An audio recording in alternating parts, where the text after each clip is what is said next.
Dear friends, everyone, welcome to the channel. In this video, I will tell you and also show you how to remove your Face ID on iPhone. Before watching the video, be sure to subscribe to the channel, give our video a like, and also don't forget to write your comments after watching.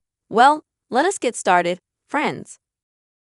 Open the settings on your iPhone, and then scroll down and find the option called Face ID and Password. Go to it. Then enter the password that's active on your device. Now scroll down a little bit and please click on the Reset Face ID section.